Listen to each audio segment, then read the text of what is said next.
Hello and welcome to the Skate Podcast, your source for all good things in the universe of movies. I'm Brandon. I'm Josh. And today we have a very special episode for you. Why is that, Brandon? Well, today is the mystery movie. Mystery movie. I like the sound of that. So this is how it's going to work. I don't know what the movie is. It's something that Josh has picked out. He thinks I'm going to like it. I've thrown out a couple ideas of what it could... Tell us, for the record, last chance, what do you think I might have picked? Stuff we've talked about already that I know you want me to see would be like Star Crash, The Incredibles, which you said it's not. It is not. Okay, so I don't know what this movie is going to be. So you're leaning toward one of those? Nothing else you think it could possibly be? Those are only two off the top of my head that I'm thinking of. So we're going to go watch this and then come back and talk about it. Stay tuned. Here we go. Hello, welcome back. Okay, well, we watched the mystery movie. You definitely caught me off guard with that one. I was not expecting that. Before we tell you what it was, just a couple of things. One, if you want to contact us, we have a Facebook page. How do you do that? You go to our Facebook page, The Skate Podcast. Yeah. Also our Gmail, escapepodcast16@gmail.org. Those are probably the best ways to contact us. Yeah, Facebook and Gmail. Or you could leave, if you're listening on YouTube, leave a YouTube comment. We've gotten a few of those. Alright, now, in other news, before we get to the mystery movie again. Okay. You just saw Thor Ragnarok. Yeah. How was it? It was okay. It was okay? It might be his best movie, Thor's. Not Jeff Goldblum? Yeah. Yeah, it was alright. But then again, I've only seen the second Thor movie once. Yeah. And I think I actually only saw the first Thor one, so... A lot of people say that this third one's probably the best Thor movie. Yeah. It seems like they're really taking a lot of cues from Guardians, that kind of tone.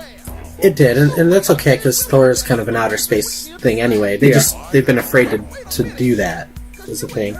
There are a lot of funny moments. I liked the Hulk in it. I almost felt like sometimes they were trying to be too funny. Every time it started to get serious, they break it up with a funny moment.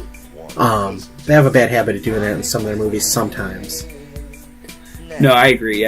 Some of the jokes didn't really work for me. I could see where a lot of people would probably find it funny. I didn't necessarily find it funny enough to laugh at, but it can't be too jokey. That's the thing, is they're pushing it. Yeah. I did enjoy it a lot, though. I love Jeff Goldblum. He cracked me up. Especially... you were laughing pretty good at him. Yeah, there's one part. But whenever we get to... what was that? I pardon you, from life. Yeah, you really thought that was... So whenever we get to the actual movie for a review, we can go into it more. Okay. But, yeah, so you enjoyed that one then, more than some of the other Marvel movies? Yeah. I mean, I think I liked Ant-Man still better than that of the newer Marvel movies, but yeah, it was fun. Alright, so our mystery movie. So we got Suburban Commando from 1991, 70% on Rotten Tomatoes, directed by Burt Kennedy, stars Hulk Hogan, Christopher Lloyd, and Shelley Duvall. It was made on a budget of $11 million, and the box office was $8 million. Why don't you give us some trivia for Suburban Commando here? Originally it was going to be titled Urban Commando, and it was intended to be a Danny DeVito and Arnold Schwarzenegger movie, but they decided to do twins instead. That would have been a completely different movie. It probably would have been better. Yeah, it might have been. Special effects technician Michael Coven was accidentally killed on stage. What? On the stage of the second unit visual effects shoot, he fell through a trapdoor while testing it. Oh, jeez. What a horrible movie to die for. The PKE meter from Ghostbusters was reused for this as the homing device. Gun props from Masters of the Universe were reused for this film. See, I didn't know, because I noticed some of that stuff. I didn't know if they were reusing it or if they were just kind of like Easter eggs, haha. Yeah. But I guess it would make more sense that they might be reusing a bunch of stuff because they didn't really have money. Yeah. This is director Burt Kennedy's final film. The line, "I've fallen and I can't get up," was used by the WWE legend Bobby the Brain Eaton. Does it say when? And widely regarded as one of his best one-liners. Bobby the Brain Heenan was a wrestling manager, probably the greatest one ever. He recently died, I think towards the end of last year, and yeah, he was great. He was hilarious. He was a wrestling manager, managed a lot of famous people, including Andre the Giant, And then after he was kind of done managing, they put him on the microphone and had him do commentary. Okay. And he was one of the funniest guys to listen to. Him and Gorilla Monsoon are a great team. Says, I don't know when he said this, but Hulk Hogan stated he'd gladly make a sequel if asked to. I'm sure because he has been asked by millions of times by little Hulkamaniacs all over the world when he would want to make a sequel. The little girl whose cat gets stuck in the tree was played by Elizabeth Moss in one of her earliest roles. Who's that? I have no idea. Okay. I was thinking maybe you would know. I don't know. Former WWF superstar Ed Leslie, Brutus the Barber Beefcake, was used as one of the stuntmen for the movie. Huh. Hogan makes a reference to the Alien franchise when he speaks about going on a bug hunt for aliens that bleed acid. Okay, yeah. Hulk Hogan appeared on Good Morning Britain to promote this movie. I wonder if any of those clips are on YouTube now. I actually saw that one. Oh, really? Yeah. That's about it for trivia. Okay. All right. Before we get too much into it, why did you pick this as the mystery movie? Okay, so this movie I had never seen before, and I think I've talked about this with you before, where there's a lot of movies I've never seen, but I know about them because I had like a VHS of a different movie, and I saw the trailers. Previews, yep. And I'm trying to remember what the main movie I had, but I always saw the trailer for this movie for years. And at one point, me and like Tim and Mark were talking about like watching. Like, we're just on this kick. Let's watch some really bad movies. Mm-hmm. And somehow this came to mind. And I was trying to find this movie for us to watch. And one time I was at Meijer, and I just happened to look at like the bargain bin, and it was Suburban Commando with Mr. Nanny, like a double. one disc, and it was like $5. So I was like, okay. So I finally saw this movie, really for the first time. It's probably been about 5 or 6 years ago now, and so I had this movie on my shelf, and we came up with this idea: let's do a mystery movie. And obviously, I know you're a big wrestling fan, so I thought it might be fun for you. I figured, brother. Yeah. So I assume you've seen this movie before at least once, right? I remember. I don't think I ever rented it or anything, but I think I've seen it. Yeah, like on TV. Yeah. I probably would have seen it like on TBS or something when Hulk Hogan ended up going to WCW, which is Turner Broadcasting. Right. Yeah, there was... So, yeah, like I said, I knew about the trailer for this movie, but I remember one time I was flipping around and this movie was actually on, but I didn't stay to watch it. I think it was actually during the fight scene where he's like in the tuxedo and, fighting the two goons. Because I remember that's where I saw the part where the two guys talk and they talk like kids. That's the part that I always remember because the bounty hunter, who when he finally does talk, he talks in a little kid voice. Yeah. That bounty hunter was another wrestler. Yeah, known as The Undertaker. Oh, yeah. I know what's up. So, yeah, that was always really funny to me. Like, one, it was funny that The Undertaker was in a movie. Yeah. Two, it was funny that he had that kid's voice. Yeah, I was reading apparently that this was... Dan Ramsey? Yeah, this was like the attempt to try to get him to be leading movies. Mm-hmm. I think around this time, you said it was 91, right? Yeah, it came out in 91. Not too long after 91, like, Hogan was kind of done in the WWF. He was still popular at that point, but he knew that his time was coming, so he was trying to branch out to do other things. I remember watching Thunder in Paradise, and I think the other guy was, is it Jack Lemmon? Walter Matthau and Jack Lemmon? You know, the odd couple? That's his son, yeah. Mm-hmm. But, Chris Lemmon. Yeah, I was going to say, I don't know his first name, but I have an old action figure of Hulk Hogan from, it was probably the early 80s, I'm guessing. I used to kind of watch it, because my dad liked wrestling back then, even probably in the 70s, so I used to kind of watch it with my dad, and, obviously every kid liked Hulk Hogan, but once I got older, I was just, it wasn't like I think it was just one of those little kid things for me, but anyway. But yeah, I thought this would be a fun move for you. I just figured. Yeah, I was trying to, because I didn't even know what it was when you hit play. I was still trying to figure it out. Yeah. So the very first thing I see is basically like a Star Destroyer coming through. So it's just, I'm like, okay, this is a Star Wars ripoff. What is it? Oh, yeah. Well, just for that first few minutes it was. It didn't stay that way. The next thing I wrote down was... Suitor. That's the name of the bad guy, right? Yes. I wrote down Suitor. Discount Michael Ironside? Close. I wrote down Bald Darth Vader. Nice. And that's who he was. Yeah, immediately it started off being cheesy. Like, as soon as I saw Hogan, I think as soon as I heard the name Ramsey, it's like, oh. Ramsey. I wonder, like, what did they do to have to get Christopher Lloyd to agree to do this? Like, I'm not sure he's the most picky actor, because he's been in some weird stuff. Yeah. But this is right after Back to the Future 3. Yeah. Came out in 90, so I don't know what that... sometimes, though, you'll read about these actors that... you think, wow, like, why is Michael Caine in these... Like, I saw this new movie he's going to be in. It looks ridiculous.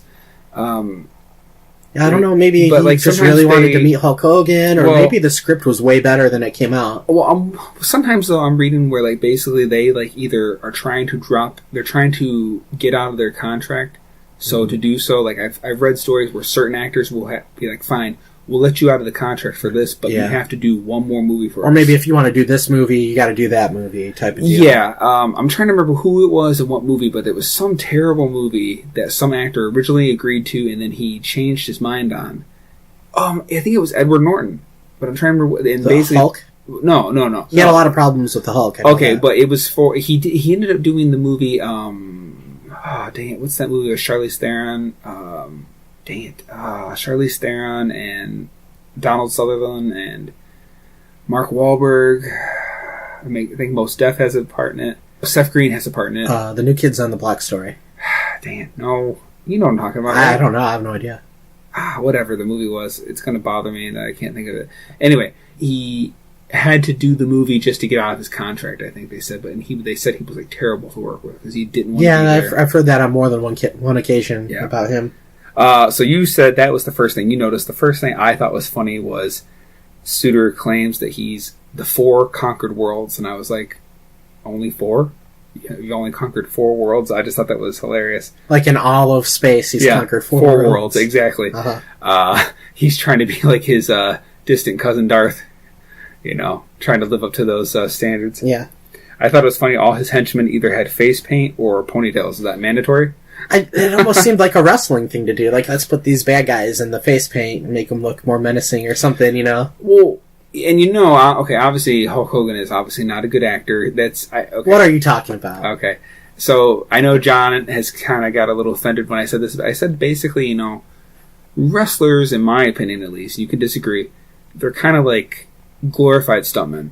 I mean, I think, I'm not saying they do certain things that would hurt most people, and like sometimes they get hurt too, but like they have a very physical job where it's a very physical. If they do their job correctly, they're not going to get. But they're kind of like stuntmen, really. Sure. And if you look at a lot of Hogan's acting, like the part where he's on top of the elevator, and like he's really into these extreme faces, and he when he's like going down, he has this like crazy look. I'll have to show you later. Just to cut the rope. Like, he's saying something so simple. I remember, like, his eyes were like all bulging out. They were glowing down almost. Yeah. A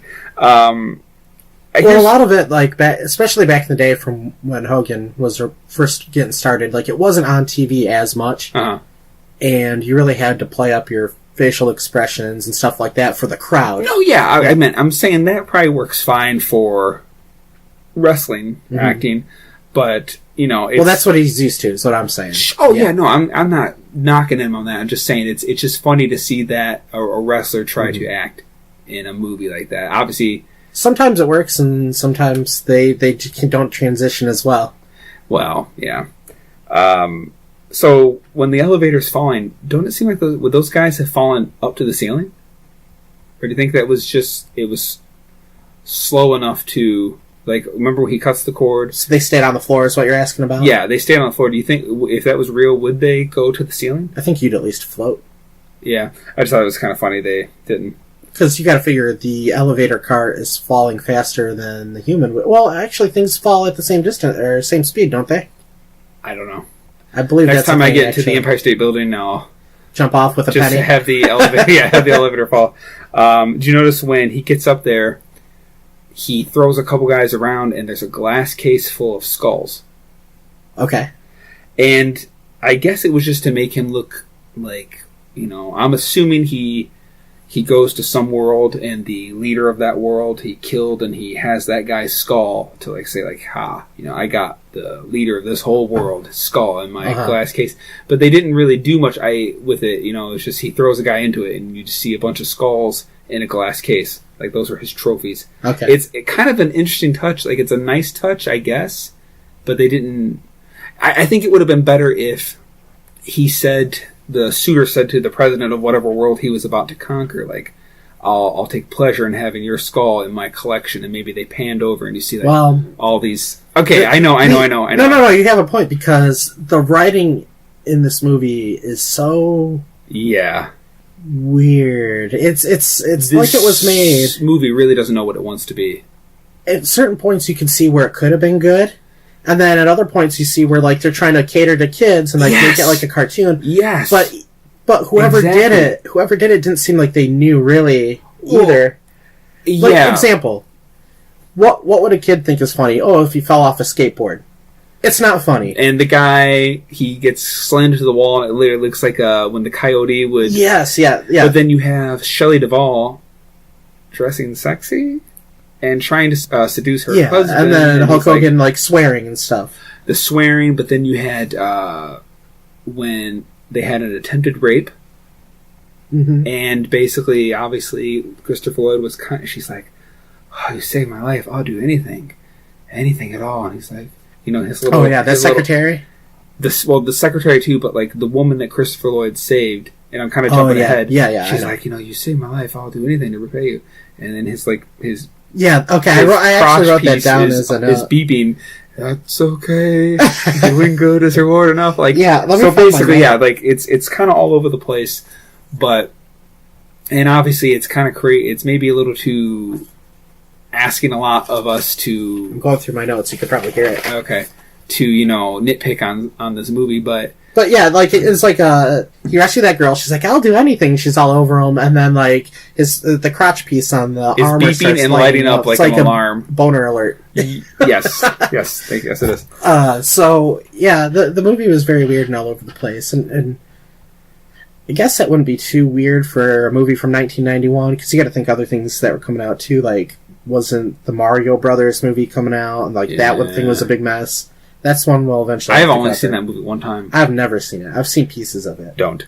I thought it was funny when he basically gets all the way up there and he just gives up on the president so quickly. He gets immediately. He's supposed to be like super action man of the galaxy. Yeah. Like he's the number one guy going around beating everyone up. And he's basically what Stallone was in Demolition Man. So the first thing that happens is we see him fail his mission. Yeah. He's supposed to rescue the president. The president is more effective at fighting the bad guy than he is. By throwing an Oscar envelope. Have you ever gotten such a severe paper cut that a limb has fallen off? Yeah, and I was also thinking, like, why does he stay in human form? Like, what advantage is that to him? Anyway, I love how the guy goes, "Excellent work, Ramsey. You saved, you did it once again." I want to talk about that envelope a little more. Can you come up with something like, can you come up with a logic behind him being able to throw an envelope and cut a guy's hand off? Well, first of all, what was it? Why did he just keep an envelope? Like, why not keep a weapon on you? If you can use it as a weapon, why not actually keep a weapon on you? It didn't look like anything more than just a regular envelope. Well, that's what I'm saying. It looked like the envelope when the Oscar goes to. Yeah, that's what it looked like. And they didn't have anything fancy on it or anything, so there wasn't any indication that there's anything special. It cuts off his hand, and then his monster hand regrows in its place. I guess because it cut off his whole hand, but then the monster hand came out of the arm. I'm trying to figure out why they would have an envelope cut somebody's hand off like that. Well, that's what I'm saying. Why didn't they just have it be anything else, but whatevs. And if the president was capable of throwing why did he do that an envelope... Well, he had a distraction with Ramsey. I'll give him that. Like, he never... Yeah. But then again, he had him sitting behind him. There was a guard next to the president. I did notice that. It's hard to be too nitpicky because it's just supposed to be a silly kids movie or something, but But yeah, so he gets out of there and he's like, first of all, I love the, "Come on, stabilize. Come on," like that great acting when he's on the escape pod and it reminds me of when we escaped. But it's just like spinning around. He's like, it looks like he's flipping us. "Come on, stabilize.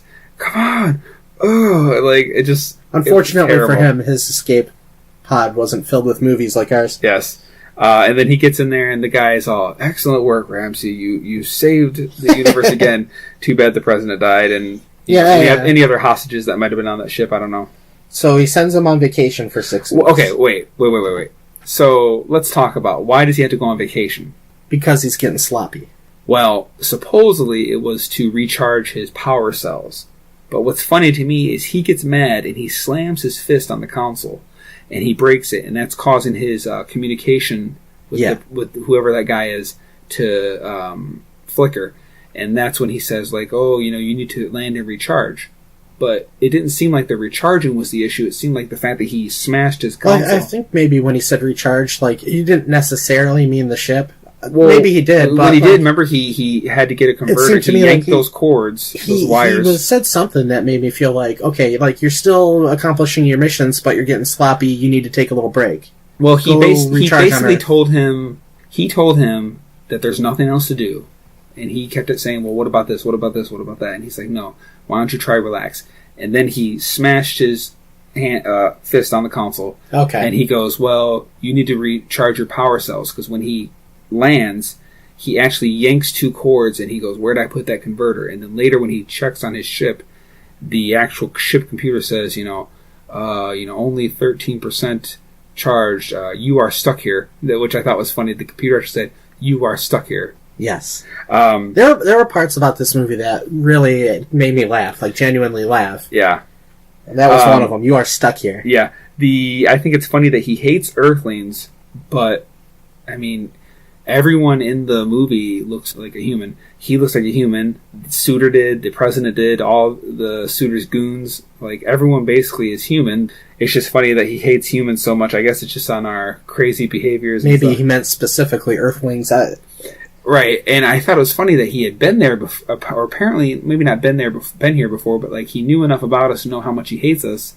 But maybe he saw some of that silly WWF wrestling floating out into space, getting the signals from that. Yeah, it's very much like a Star Trek thing where everyone looks like humans, yeah, or at least on the outside. Yeah, I guess. But yeah, I don't know. Like, so what did you think of that opening song? Wow, wow, wow, wow. I actually downloaded that song when... Is the rap song? Yeah. It's a nice place to live, but I wouldn't want to visit. I downloaded that song, and there's another one I'm going to play for you later. It's terrible. Like I said, when me and Mark and Tim first did this movie, or talked about this movie, watched it, like I was like, oh my... We're going to have to play that, like, as the stinger for our podcast. Yeah, I used to... have this thing where I would get like the worst songs you could ever imagine, because I thought it was hilarious, like when you had a big group of people just to throw on this stupid song, and that was one of them. But anyway, yes, there's some bad songs. Christopher Lloyd. Yeah.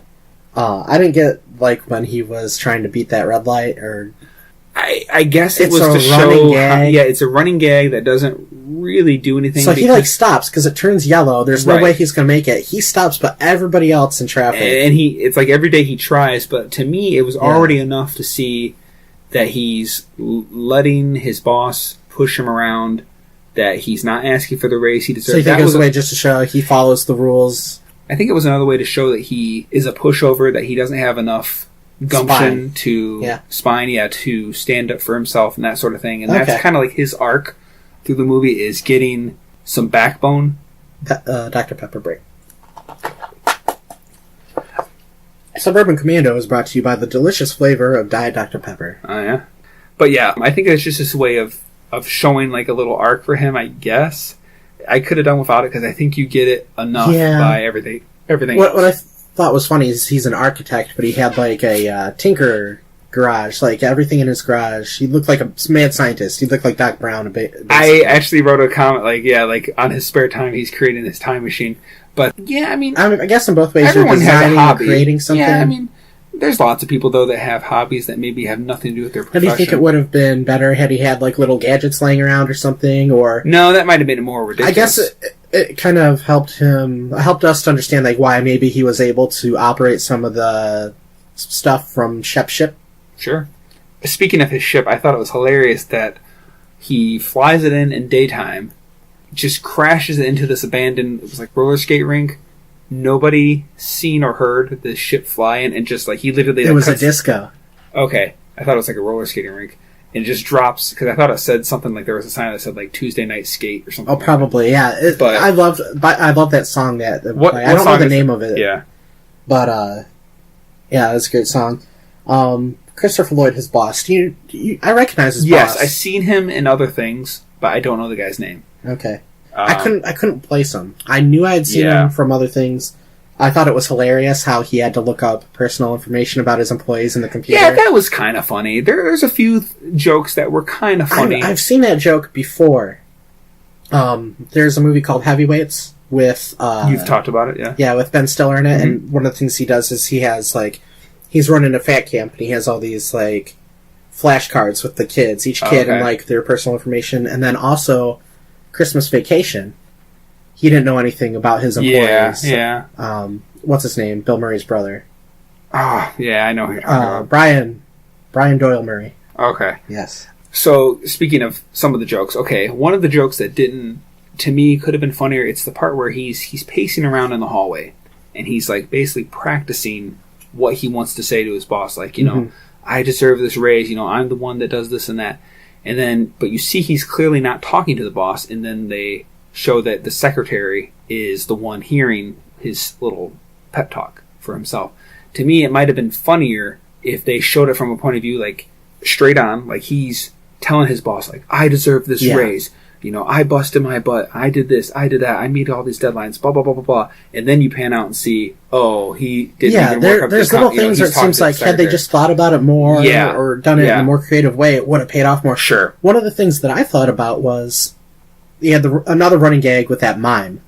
He would come to help out the mime. And it was terrible, but it could have been good. Like, it wasn't terribly terrible. It didn't make sense. No, it didn't make sense. But why would a mime... Okay, a mime is a street performer, but he's practicing in an alley at night. Except for one time. They show the mime 3 times. Only one time is he in the daytime on that main street that Shep first walks down when he gets there. At least I'm assuming that's that street. See, that's one of those things where I feel like when they were putting the movie together, like, it'd be funny if you beat up a mime. Let's just have a mime. Well, yeah, they probably were like, we're already setting up for this other scene that takes place at night. Let's have the guy be here. But the thing that I thought could have paid off, though, with mimes, because mimes don't talk, obviously, right? Yeah. Don't have them talk. There was 1 or 2 parts where he's like, no, I'm good, thanks. Yeah. Don't let him talk. Instead, when the bad guys show up, they're silent at first. They don't say anything. Have them interact with the mime in a scene. That could have been funny. Oh, okay. That might have worked. Did you notice, like, when he lays out the blueprints for, whatever building he's getting ready to design, the boss is, like, having an orgasm over it. He's like, oh, yes. I did not notice. I will, when we are done, I will cue up that scene. And, like, he's like, I put in a French archway. Oh, he's just like, I was like, there was one part with that boss. We got to look up that boss and figure out who he is. When Hogan was trying to get in there to visit Christopher Lloyd, and the secretary was giving him a hard time, take a seat. So he goes and he gets a seat, does the obvious joke. The part that was really funny, actually, was that's right when they open up the door, and the boss is dealing with those Japanese investors, whatever they are. Yes. And there's just Hogan standing there with the couch in his hands. Yeah. He's like, oh, finally, it's here. He's trying to cover it up. Yeah. Like, I was expecting this to happen. Don't worry, guys. Yeah. I thought it was strange that the businessmen, it seemed like they so it was 2 businessmen, and then there was like a translator. But like when they first introduced them, he basically says in Japanese, like, I don't like this guy, whatever. And then she goes, Mr. Whatever is very excited about working with you. And then he says to her, coward. So it's like he can understand English because he knew that she basically didn't translate it right. But why does he need a translator? Like, I don't get that. All right. Well, in the world outside of this movie, where that might make sense is if you felt like that gave you some kind of an advantage. Like, I do speak English now. I can understand what this guy says, but I'll have my translator there. Just in case, like, it might give him some kind of leverage over the other guy if he can pretend like he doesn't know what he's saying, or give him more time to think about things. I don't know. Did you notice that when he comes out of the office after he was going to ask for a raise, but he didn't, she goes, did you strike out? And he goes, I didn't even get up to bat. and he walks away, and she goes, like, she looks like she's, like, looking, like, about to say something. That almost looked like there was, that scene was supposed to go a tad longer, where she was going to say something, and they just decided to cut that line. I just wondered what that would have been. Let's talk about the characters for a minute. No. Like, all right, so there's Christopher Lloyd. Yep. He's actually the star of this movie, kind of, and the hero in a way. Yeah. Like, well, he's the one that actually has a real arc. I mean, I guess you can well, okay, maybe not, because Ramsey does learn a few lessons too. I understand it's got to be focused on Hulk Hogan a bit. Yeah. Like, he was the selling power for this movie. In a way. But the movie really should have been slightly off focus of Hogan, or at least once he got down to earth, and more on Christopher Lloyd and what he was doing with his family. Mm-hmm. So his kids, he's got an okay relationship with his kids, right? Seems to be. But, and he's got his wife, he's got the neighbor. Yeah. That, his wife's pushing him to get the raise. Yeah.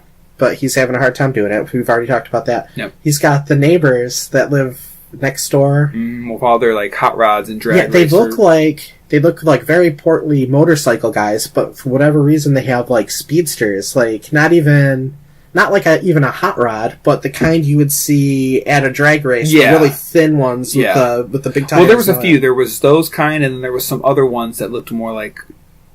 Well, I don't even know how... They were all big guys, how they could fit into one of those. Well...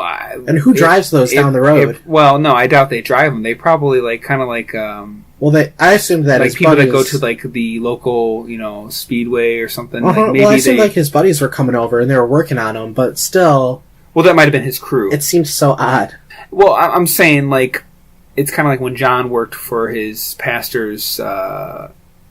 racing thing, yeah. Yeah, the racing thing. John's pastor did, like, an amateur race thing at our local speedway here. Like, where, he had his little own pit crew. And I'm assuming that guy maybe owned the car. Like, kind of like in NASCAR, where, like, some guy owns the car, but, like, they have a driver drive it for them. Like, maybe, Well, this brings me up to another joke that I thought did work. Okay. Was when, later on, when Hogan sees how they're blocking off the driveway and creating problems for Christopher Lloyd. Yeah. I should start calling him Shep. I guess it doesn't matter. Shep is Hogan. So Shep goes over to these guys, and he actually moves it. Yeah. By himself. He picks it up and moves it out of the way, and they're like, "You better not have scratched it." They come over, they're acting all tough. Let me guess. Do you have any idea what we're going to do, Neil? You're going to break my legs and rip my skull out and all this stuff. He's going on, and he gets disappointed even, because the guy's like, "What are you talking about, man? This is the 90s. We're going to sue you." Yeah, that was a good joke. That was good. That worked out that was pretty good. I want to jump to when Shep first arrives. So he's walking down the street, and, like... The reggae song is playing. Yeah, he's playing some great jams. So he passes a cop, and the cop's putting a ticket on, a car that should be parked there, and, like, he looks like, what? And then you see this, like, shop owner.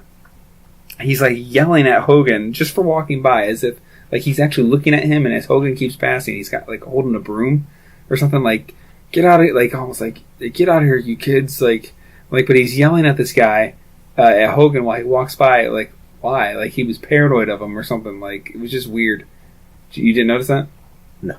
Okay, so they have him get to the point where, like, like, people are like, oh, you don't shop off the rack too often, and, like, those girls are laughing at him. Because he's still wearing his space clothes. Right, he's still wearing his awesome space armor. So he gets up to this point where you see a dog in a car with a muzzle on. Yeah. Which is weird. It's weird that it had a muzzle because it was still barking. Yes. So, Hogan looks at the guy sitting there and, like, oh, that's not right. So then they kind of, like, swipe, and you see that now he has the muzzle on, and he's in the car, and the dog is eating. So, okay, so he... Well, Hogan took his clothes. Okay. Because obviously they're the same size, right? Well, okay, let's just forget that for a minute. So, on a busy street, because they show him go down that street, that's the Mellon Street, that's where the mine I assume they just stripped right in the middle of the road. And... So, yeah, so basically he pulls this guy out of the restaurant, like, takes his clothes off of him, puts it on it, ties him up, puts the muzzle on him, and locks him in his own car. Which also, why would the guy be locked in his car? He could surely, his hands were bound, but he could, like, pull open the...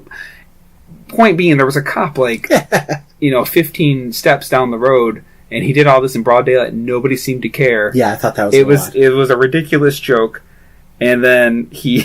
That's where, like, it keeps bouncing back and forth. That's the cartoon thing that they think kids would laugh at, but, like, even a kid would realize that doesn't really make sense. I love apartment this way.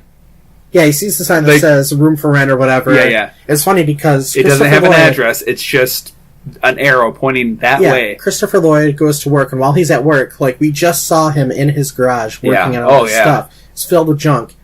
While he's at work, within the span of 8 hours or whatever it takes, for him to go to work, she redecorates that garage into almost like a house. Carpeted, furnished. Yeah, all this stuff is gone except for in one little room. She got it all into a closet. Yeah, well, I mean, she did have like the drill press and a few things. She put like plants on it to kind of somewhat It looks like a little house now. Now I will say, my wife, there's been times where I've come home and she's like totally rearranged the house, and it's like, dang, like how did you? She has Shelley Duvall powers. Yeah, she impresses me with some of the stuff. Like when she's wanting to do something, like she does it. But this is ridiculously far fetched. Yeah, it was kind of dumb, but whatevs. It has to advance the story. So yeah. Yeah. So that's the plot then. He's action man from space. What's your action name? Bartholomew Johnson. I can't remember what my name was. Yours is Jack Kilgore. Okay. All right. Yeah, we talked about what this movie. Yeah, he's action man from space. He needs a place to stay for a little bit while he recharges his spaceship. He can't turn his technology on because the bad guys will find him. But he can also turn on the ship's computer and find out what its status is, and that doesn't. Yeah, that's it. That's the only thing he can do. Somehow that doesn't alert the powering anything else up. A will send out a signal. A little gun that he turned on did it, but not so Shelley Duvall redid that whole garage into a guest house, and that's when Hogan comes along. Which, can you do that legally? Don't you have to get permits? I don't think it works that way. Like, I don't think I could. Again, this is making it way more than it really is, but like, I don't think you can convert your garage or anything into a apartment and can you and then just probably not legally, but you probably is a cop going to come and make sure that everybody's garage is she's advertising it. So who's going to come and check it out? Just somebody that wants to live there. Did you notice the blur when he's holding the kids? He goes, "Are these yours?" And she goes, "Put my children down." You can actually see a blur above the kids where clearly there was some kind of cable, like to make it look like he was holding. I didn't see the blur. Yeah. And then as soon as she's like, "Put my children down," you don't see it no more. It's like clear, and you just see them like fall down. It's just kind of funny. And why are they feeding him? Like, okay, he's supposed to be paying them. What was he paying them? I don't know. He doesn't have money. Well, wait, wasn't that addressed though at the beginning somehow? No, well, I don't remember. What did they say? I'm trying to remember. It seemed like something about money came up. Okay, because she, says the reason I did this was because you don't have to ask for the raise. We will now get the money from whoever's renting out this apartment. I don't ever recall anything being about how he's going to afford to pay them. So a few of the things that they could have done here at this point is they had the one jerk neighbor, the fat guy with all the dead guys. On the other side, they had the crazy guy. He was a former general from probably World War II or something. Yeah, Jack Elam, the guy with the crazy eyes. Yes. Yeah, they could have established more of a relationship with both of those neighbors. Maybe not the jerk guy so much because we get it already. He's a jerk. Yeah. They could have established more of a relationship with Jack Elam, and they could have established more of a relationship with the kids and Hulk Hogan and the kids and Charlie. Their dad. Yeah. Charlie Wilcox, yeah. No, yeah, I mean, it seemed like there was the only thing that... There was only one line that I recall with the General and Charlie. Mm-hmm. That was where those crazy... okay, you notice there's a bunch of buttholes on his street. So he's got the neighbors that block his driveway. He's got those kids that come speeding. He's got, those two punk kids that nearly killed him. He was standing on the road. He had to dive into his car. And then they almost ran over his kid. And then they almost killed his kid. Yeah. And then as soon as he's walking out from that incident, there's another car that comes and he has to stop and is honking the horn, yelling at him to get so he just a bunch of people. It would have added more to the arc. You're saying, he's got a bunch of crappy people living around him. Would have added more to the arc if because we saw Hogan getting along with the general guy. Correct. They had their at least bond of both being military men and whatever. Well, I guess they did okay with the jerk neighbors because Hogan took care of both of them. But where the kids would come in is maybe they could think that their dad's a little bit of a loser too. Like Shelley Duvall, you can tell she loves her guy, but she just wants him to stand up for himself and get a raise. Yeah.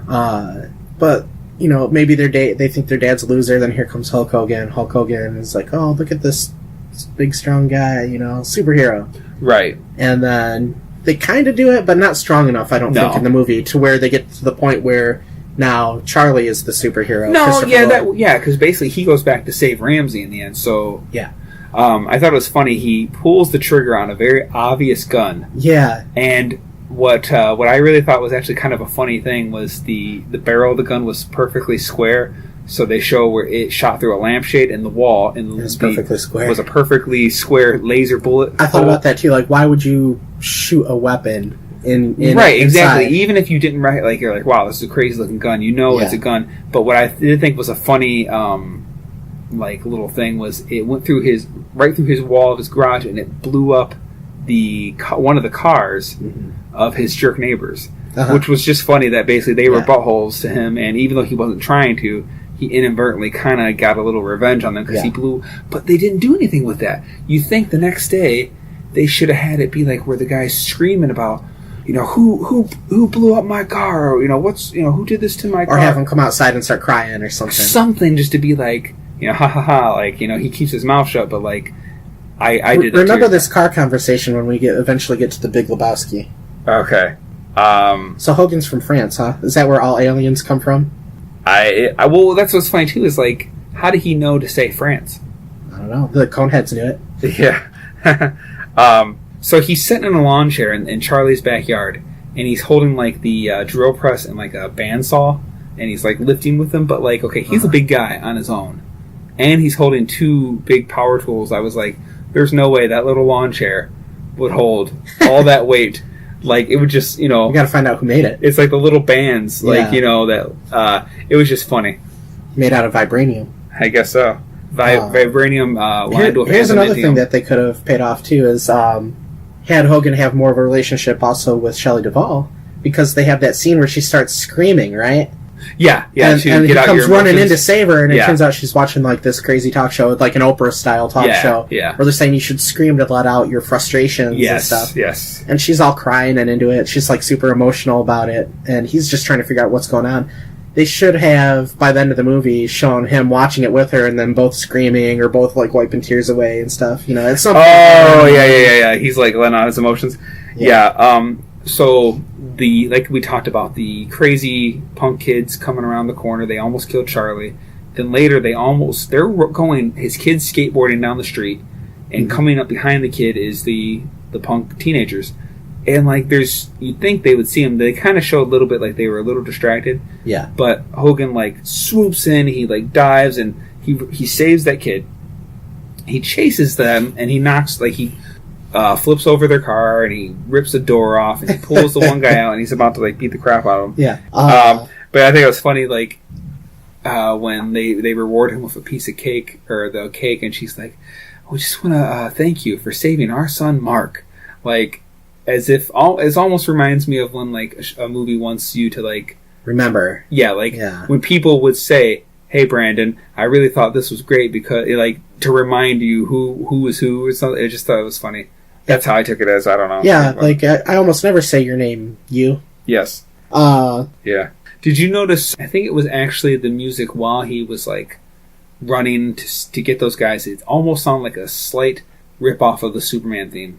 Like, not quite, but it had a similar vibe. Like they were almost trying to I did heroic notice that. music. Yeah, that's why I felt like a lot, like they were referencing a lot of stuff. Like when you said they were just borrowing items and stuff, like they had the Ghostbusters thing. Yeah, I saw it and I'm like, that's funny. It's a Ghostbusters thing. Yeah. I didn't stop to think that maybe they were on a budget and just found stuff laying around. Yeah, I mean, there's probably Star Trek is really big for this, but they do it within Star Trek, where they'll take something. Like, for instance, the transporter pad from the Next Generation, the ceiling of that is the original series transporter pad that they actually stood on. They just painted a different color and put it on the top. Mm-hmm. Star Trek is really big on that. But yeah, certain props will be put into like a storage facility, and then if they can use it for another movie... It seems like something as iconic as... like that's very recognizable. Yeah. I know that the book from the Evil Dead series shows up in other movies every now and then. Yeah, okay. What'd you think of that great car alarm? You're standing too close. Yeah. Wait, no, let's talk about it. Yeah, there's another one where like the joke kind of works and it kind of doesn't. Had they tweaked it up maybe a little bit, it would have been a lot funnier. Yeah. No. There was another one, too, with the Paperboy. Like, he gets hit by the paper from the Paperboy, so he throws it back. Yeah, and he hits him. Yeah, he hits him. You can hear the Paperboy and they show him, like, crash into the bushes. Yeah, yep. However, they don't show the paper actually hit the boy. No. Had they actually gone a step further and shown, like, the newspaper actually crash into the kid's head or something, it would have been hilarious. Yeah.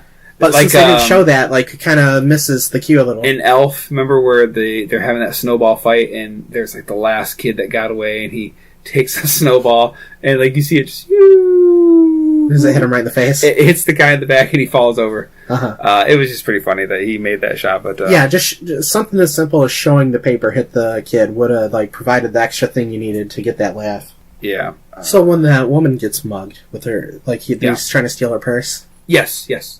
I got a kick out of that scene because, like, he's just going for his nightly jog doing superhero stuff on his way. I mean, I guess I get it. He's, like, so used to doing something, he kind of has to do something. Well, he had to go check on his ship, but, like, also, at the same time, it's like, I'll get some exercise, too, and he's just going for a nightly jog, and then you see the shadows of it. The shadows look all huge down in that alleyway. They pulled that one off pretty good. The arcade scene where he... pulls the white flag. Well, hold on. Yeah, well, there's that. But, like, what's funny is he hears, like, explosions and stuff. And they show where he, like, gets against the wall and he's doing, like, this. Yeah. He's holding his hands together as if he's holding a gun, like, about to, like, bust in. Yeah. But he's not holding a gun, but he's holding his hands like this. Like, it's just... I don't know why, but he is. I just thought that was kind of... Just out of habit, and then he comes in and he plays the game. I can't remember the name of the actual game. The game is called Afterburner. Yes. And it's like just a jet game, which is funny. They didn't have it be like a space game where like there would be stars and other ships. But then he acts like it's real. Like it's obviously a game. Yeah, like he thinks it's... Like, I get what they're going for, but like that's another one of those things. What game? Yeah, you should know that it's a game. And he actually beats it to such a point that it's like smoking and a little white flag. A little arm comes out the back of the arcade machine and starts waving a white flag. Yeah, it's very silly. His ship is so small, so I was looking at when he's inside his ship, like he can't stand up in it. I was like, so how does he take his armor off and put it on? And like it looks like literally it's just a cockpit. Like it, I know maybe it's like Iron Man and it just forms around him. Yeah, I know our vessel here isn't very big, but we get by. But his did you feel like the door to that spaceship was meant to mimic a DeLorean a little bit? I didn't get that impression, but I'm not saying... I wrote that down in my notes, and I thought that maybe since Christopher Lloyd was in it, they were trying to make that connection. I didn't pick up on that myself, but yeah, it kind of... Part of it didn't... One of them, like, it kind of opened in two, I think, right? One went up and one went down to almost form like a walkway, I think. Mm-hmm. I don't know. I remember just a door coming up from the side. Cheap. Yeah. Like, even the armor doesn't look that great. No. And... I mean, I don't know what was the budget? We looked at it real quick, and I think it said like 10 million, 11 million. The budget was 11 million. It made 8. Wow, you couldn't even make more than 11 million. Yeah. So, yeah, this seems like this should have been like a direct-to-video release, I think, almost. Mm. But I almost wonder how much of that went to Hogan and Lloyd, maybe. I don't know how much they got for it. I would be curious to see at this point, because did Mr. Nanny come out before or after this? That I'm not sure. I'd like to see, like... I tried to watch that movie one time. That one's bad. Have you seen it? Yeah. Yeah, I was trying to watch it. Thanatos, and he has the metal skull, and they got George Jefferson. Yeah. That's the one where you see a guy throw a dog in the lake when he's riding the motorcycle. Oh, for no reason? Yeah. Did you ever see it? I think you showed me that clip. Oh. But, go look up that clip on YouTube. Guy throws dog into a... It's a scene in Mr. Nanny. He's riding a motorcycle, and as he's passing, he's on a real street. You see a guy take his dog. They're like by a little like lake or something.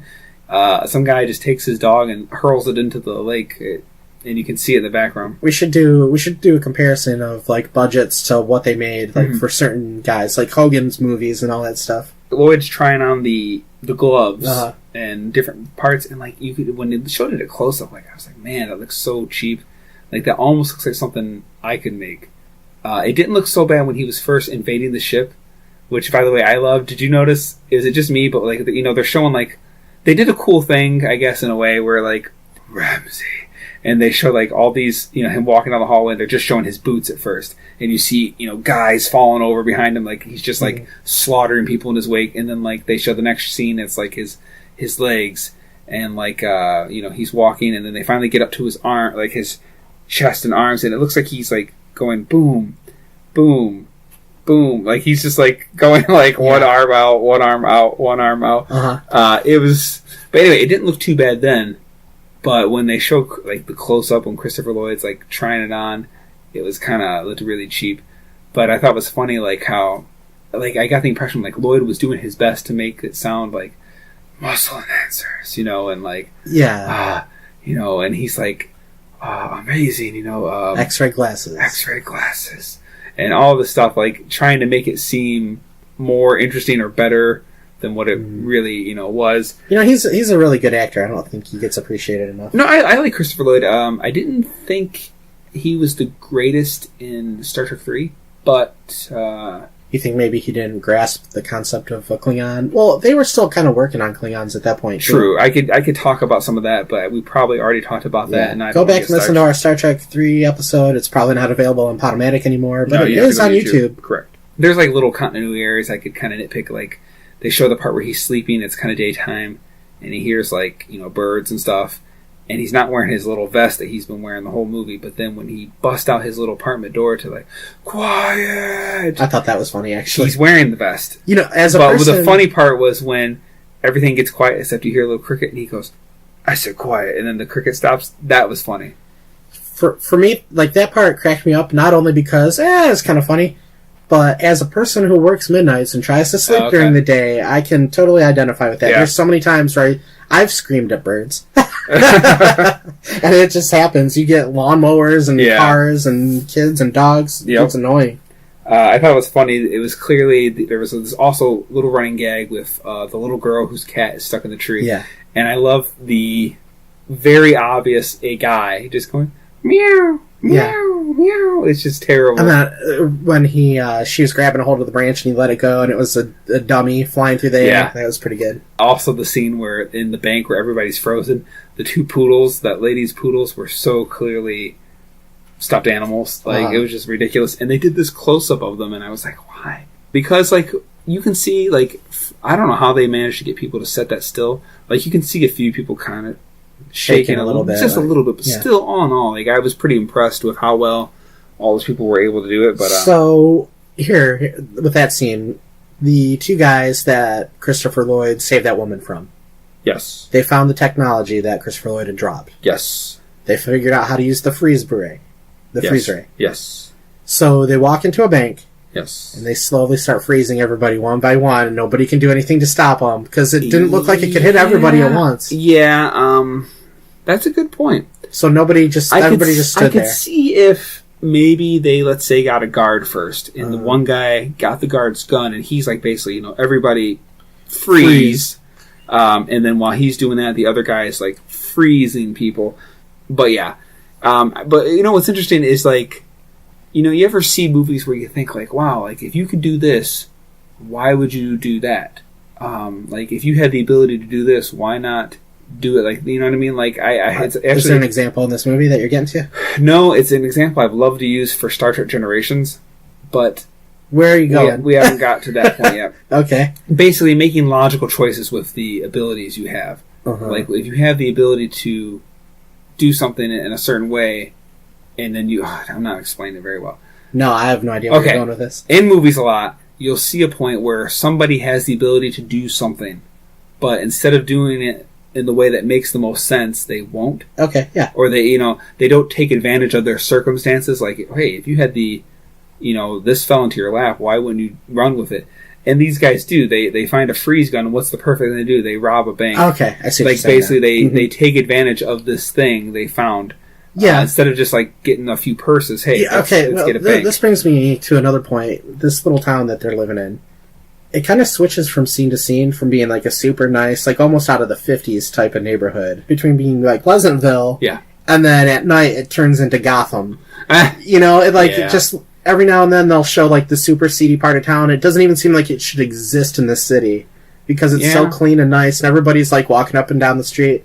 They're playing that song. It's a nice place to live. Well, it's funny, man. Like, so me and Brittany, we went to New York, and Central Park. Everybody's in Central Park in the daytime, but like they talk about, you don't go to Central Park at night. And it's just funny to me that literally it's night and day, no pun intended. That where, it's a place where like people are walking their dogs and people are going on dates, and like you have your kids play, but at night you don't go to Central Park. Yeah, I understand that, but like with this town, like the all the dirty warehouse where women are being attacked. Where is that in the day? Like, I don't see it. I guess. I mean, it just seems so out of place. I think it's funny that the receptionist pulls the gun out when he's like arguing with Christopher Lloyd, like you went through my stuff, and I was like, dang, you couldn't call security? Like, she pulled a gun out and was like. Well, she has literally falling them out when they leave. Like, she's like taking like. She obviously has a thing for tough dudes and being tough. Yeah. Back to the freezing for a second. No.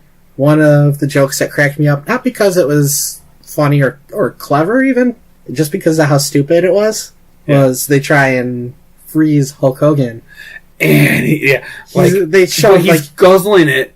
Like a Neanderthal. Yeah, they shoot the freezer at him. It's this big white cloud, so you can't see. So you assume he's going to be frozen after that. You assume he's going to be frozen, but he's like, he just finishes down in some antifreeze. Antifreeze. Yeah, that was a very funny. I have that written down too. One of those things you laugh at, even though it's not funny. But I love how he's like pouring it. It's like, oh man, there's this one movie where I can't remember what it was, but like basically someone got poisoned. And they had to, like, drink the cure in so much time. So instead of, like, putting it to their mouth and making sure it all got in, they, like, hovered it, like, a foot over their face and letting it all pour all over their, like, wouldn't you want to make sure you got that in there? Well, have you never drank anything before? Drink it, but it was funny. Mm-hmm. I think it's funny when, they're trying to find where the gun is, the freeze gun, they lose it, and he eventually says, well, I got this homing device, it will track on, blah, blah, blah, blah, find my stuff.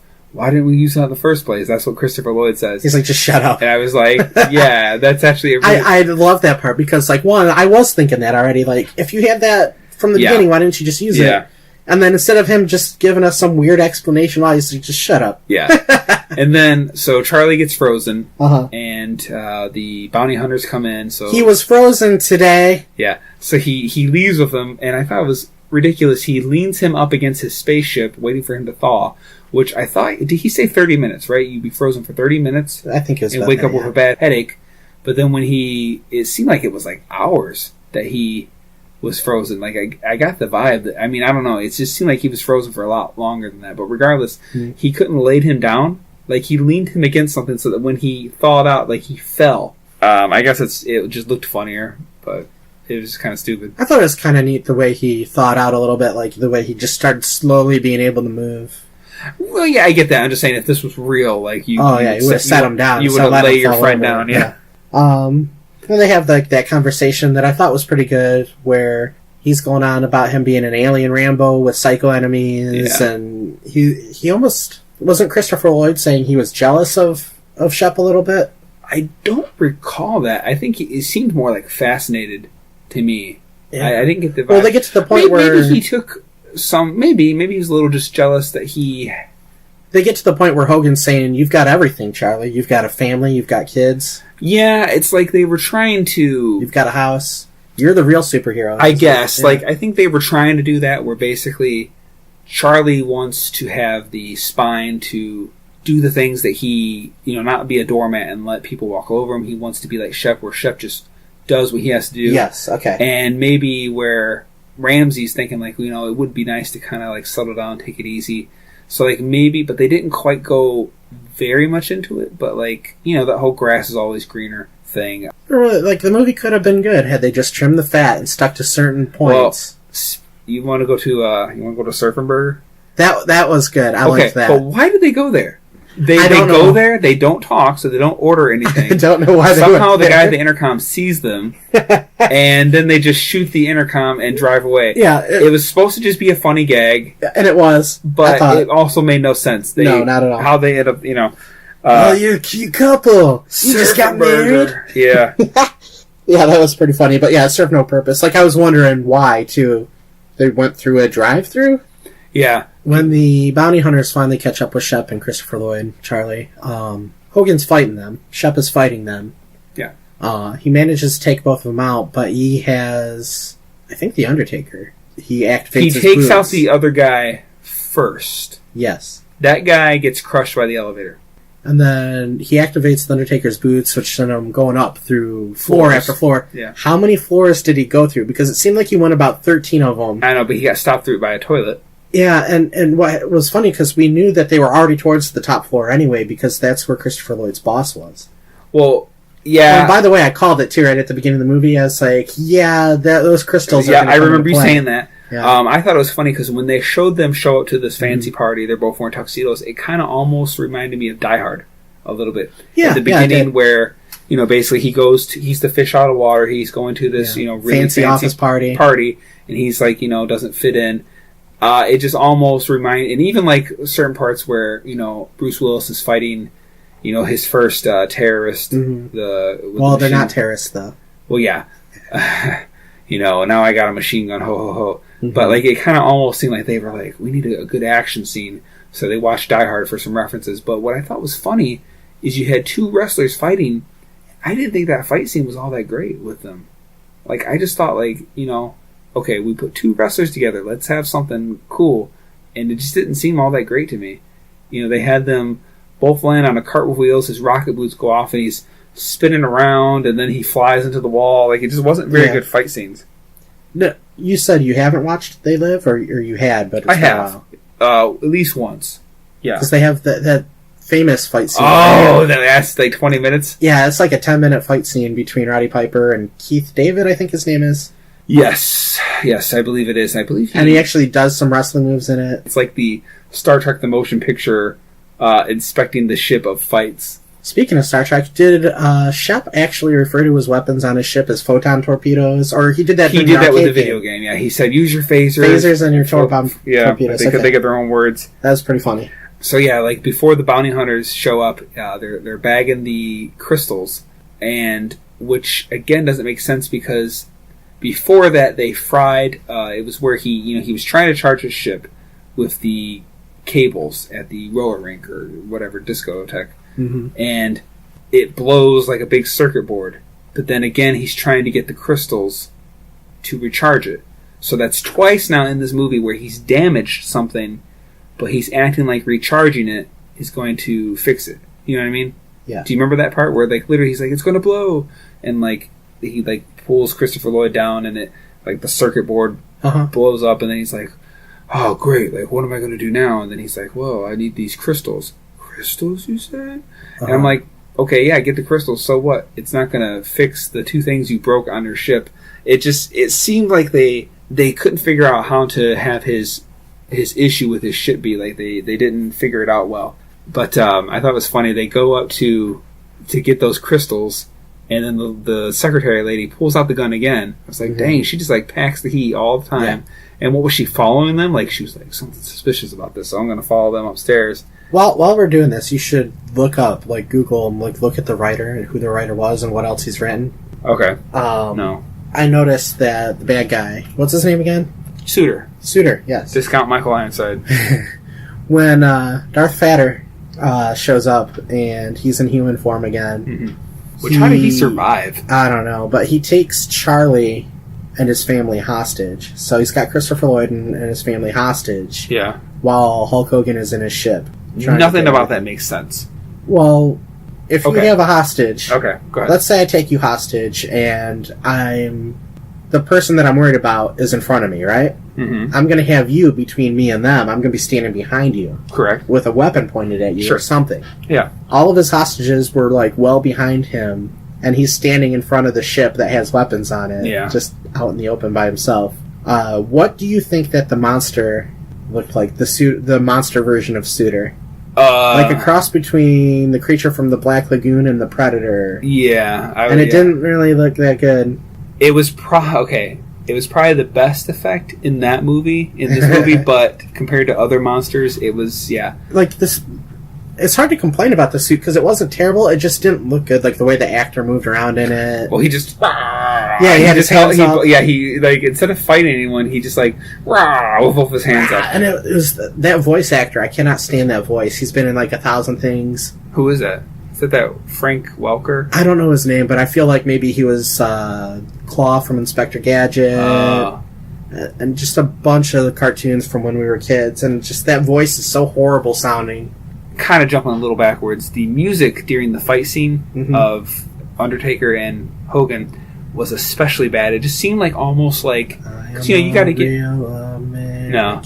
It was like just this generic music, and there's nothing to it. It was almost like they had stock music that was used... Like, you know how some movies do that, where they'll have like music already recorded for some other movie, and they can just get it cheap instead of having someone actually write and perform. It just was this really lame music for the fight scene, and it just didn't add any... Well, I was just complaining about the effects on the creature effects a little bit. One of the effects I actually was kind of impressed by was the ship, when they show the bounty hunter's ship landing on top of the building. For its time, yeah. Yeah, for its time I thought, it was actually not bad. It had to look like a bug. Do you know and it did a little bit like it had little legs and two windows for eyes. Speaking of the villain, okay, so he survives. Mm-hmm. He sends bounty hunters, but then he decides to go himself. He somehow knows that Hogan has been staying at the Wilcox house. Well, because they've been firing square lasers everywhere, I guess. And like but he doesn't take a squad either. You think, okay, at the very least he would take like a bunch of his like best men, and it was just stupid. You think at the very least he could have been like, when Hogan saw Did he destroy his army too at the beginning of the movie? Yeah, but then they already showed another ship when they hired the bounty hunters that was probably part of his fleet, with men giving the orders to the why take your infantry in to do everything you need to do when you can go and fail yourself? Yeah, I guess. The picture that they took when they gave him the cake, I'm pretty sure there was furniture behind them, but when they showed the picture, it was like a white background, blank, like literally just setting in front of a white backdrop. I just thought it was kind of funny. Just the idea of somebody wanting to take a picture of themselves with Hulk Hogan while he eats cake is pretty funny to me. I would. And he's not using utensils or anything; he's just shoving it right in. Yeah. He really likes chocolate cake. Hey, I sympathize though. Like, I agree. Do you notice Christopher Lloyd's clearly the best actor in this movie, and he's trying his hardest to make when he's explained to his family what's happening and stuff. He's doing his best to make it sound urgent and a matter of the utmost importance in Great Scott, family. Yeah, it's we got to do something about ship. So did you find the writer? Oh, sorry. What were you looking at? I was trying to make sense of my notes again. Frank A. Capello? Sure, yeah, Frank A. Capello. Franco Capello. So, and according to this is his writing credits. It looks like this is his first movie. Okay. After this movie, looks like he did Constantine, and that's the biggest one I see. And he's about to do Constantine 2. So he's probably improved. I haven't seen the Constantine anything. That's a movie? Is that the one with... Keanu Reeves, I believe. Okay. I think. I did not see it. Did you notice the self-destruct panel or the button, I should say, inside Shep's cockpit actually showed a little explosion icon? Well, that'd be handy, wouldn't it? Yeah. Don't hit that explode button. Yeah. The last thing I wrote down was how the boss had mentioned Godzilla, Rodan, and Mothra. Yeah. I thought that was fun. It's racist, but yet kind of funny, because he's just I don't know anything about Japanese culture. I'll just name Godzilla characters. Well, it's funny because he Godzilla. Everybody knows who Godzilla is. The other two are a little more obscure, and then also it's kind of funny because that's the movie I'll probably be looking forward to the most for next year. Godzilla. Mm-hmm. Okay. So, do you notice at one point he wants to get an ice cream from the ice cream man, and the ice cream man acts terrified of him and speeds off? But there was never any earlier encounter where the ice cream man's trying to sell him something and he scares him or has an encounter that would make the guy afraid of him. But it was toward the end of the movie. Do you remember that? Maybe it's the Macho Man driving the car. No, it was just some little guy, and I was he was oh, and he speeds off. It was just it didn't make any sense. I didn't notice that. No, I don't remember that part. Obviously, the final fight when Suter becomes a monster was just not good. No. Like we said, the guy just like waving your arms, waving his arms up in the air, and like he just didn't care. It was terrible. Yes. So Shep's ship gets blown up, which I'll say that 5 times fast. Yes, it gets blown up, and you're thinking that maybe he's stuck there. And I was actually kind of surprised that they remembered, like, oh yeah, the bounty hunters came in a ship. Mm-hmm. And that almost seems too smart for this movie. Yeah, but what's funny is by that point, I think Charlie had already quit his job, but you'd have to go back to your place of employment to get up on the roof to do that. Nobody, again, sees it. Like, I mean, maybe like people in other skyscrapers might look across and be like, what is that? What was he driving to at the end of the movie? Another job? I don't know. They just show him, driving. And he finally defeats the red light. Yeah. I also thought that the picture was going to come into play, the picture that he took with the family, like maybe when he said his goodbye, he was maybe going to give Shep a copy of that picture, and maybe like they would show like Shep sat down and he's like starting his engines, and he pulls out the picture and he sticks it like there, so like basically like he had like a fondness of him. I thought that was going to be like something that came up again, but they never showed any more of that. Mm-hmm. And I was thinking it would have been nice to see Charlie actually get a new job and maybe actually get either become a boss or have like a little more, instead of like shooting the red light, maybe that he gets what he deserves, like in a positive way. Like he gets a job and he's respected for his quality of work, but they didn't do anything with that. So as far as Christopher Lloyd goes, he's like 80 now. 80 now something. Yeah, probably. Hogan might not be able to move around as good as he once did, but you can film around that. Would you like to see a sequel to this movie? Do you think they can make one nowadays? And it can't possibly be worse than the first. I don't know. It's like, in a way, I almost think like some of these movies, because they left it like it would be kind of fun to see him come back to Earth and see what's going on. But yeah, one thing I wanted to say. So like at one point, I think it was it's the kid from the arcade, and he's like, "So you're heading off?" And he's like, "Yeah," and he's like, "No loose ends, right?" And then what he ends up doing is he like shows off these great skateboarding skills to shut the little punk kid that was making fun of him. And then he gave him the skateboard to replace the one he threw into space. Then he gave him a skateboard that he just apparently had this whole time. Or he made it. Okay, great. I don't know. But what I thought would have been better is that the loose end would have been one final confrontation with the drag racer guys. Mm-hmm. I don't know, something there with that. I don't know. Maybe, again, if they would have showed the guy being all mad about his car getting shot from the earlier scene. Yeah, or if they were going to do it with the skateboard kids, they should have had at least one more moment with those skateboard kids where they were teasing Hulk Hogan. Right, had it come up one more time. Because like the idea is you do things in sets of 3s to get the audience to remember or to pay off. You establish, you establish, you remind, and then you have the payoff. Yeah. Mm-hmm. But they didn't have that. They had the kid showed up once. He threw the kid's skateboard into space, which was funny. And it survived going through the atmosphere, not burning up to drift into space where the bounty hunters see it, yeah. Right.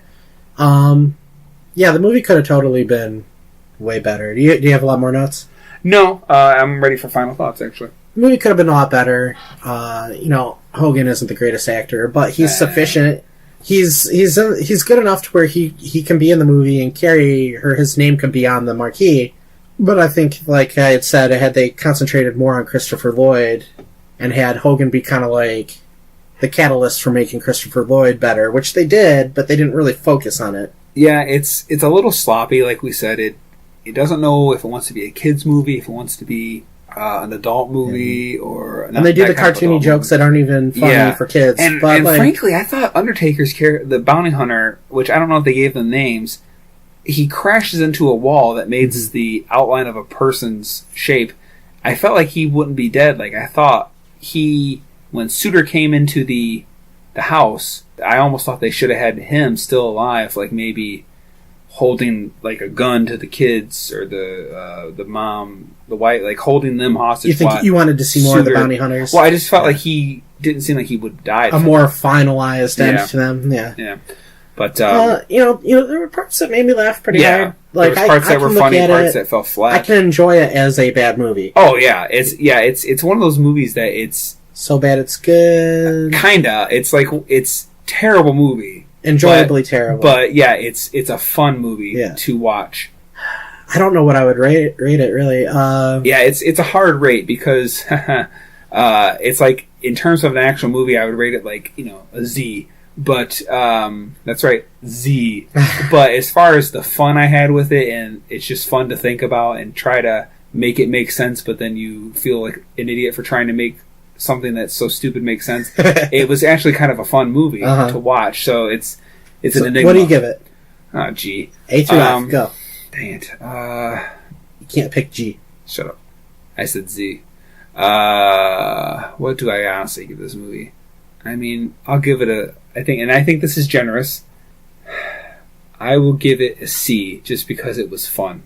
It's not a good movie, but it was a fun movie to watch. It was a fun movie to laugh at. I was going to say like a D+. Really? C seems awfully high for me. For you, I mean, I'm actually having fun talking about this movie. Yeah, I had a lot of fun with it too. I'm just for that. I mean, there's so many movies that are so much better, if you will, but yet they're not fun. Here, let me they're compare not enjoyable. 2 Alien movies. You have this one. Okay. And you have Arrival. Yeah. Technically, Arrival is far superior to this. Right. The way it was made and everything. Yeah. Story-wise, Arrival is still better. Yeah. I enjoy this movie way more than I enjoyed Arrival. Well, that's what I'm saying. So, even though it's a bad movie, it was a fun movie, and, Okay, you convinced me. I'll give it a C-. Oh, okay. All right. I think that's a first where Brango has changed his score midway through. All right. But, so this is our first mystery movie. We hope to do it here and there. I know we got another request to cover.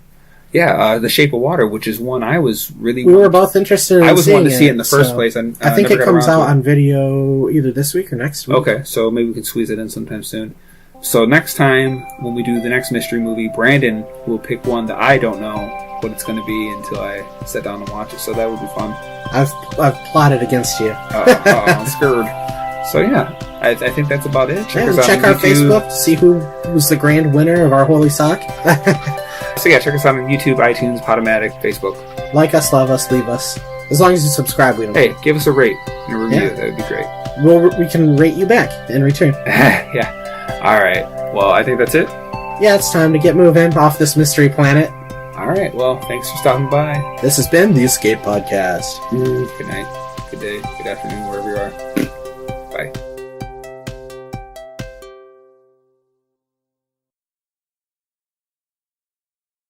Hello. It looks like it's working. Worked 38 years at Ford's Woodhaven. You got Rush Limbaugh's golden microphone there.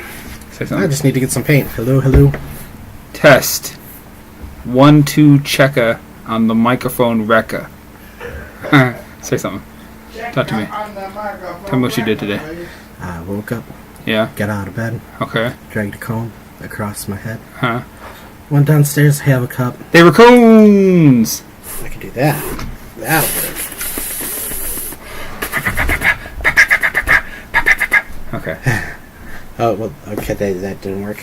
So, back and forth. Okay, so I'm having a really bad night. I'm having the worst night than you, because now I gotta look at your ugly face. Yeah. I'm trying to make you feel better. I appreciate that. Obviously, we were trying to... Check 1, 2 into the microphone. Yeah.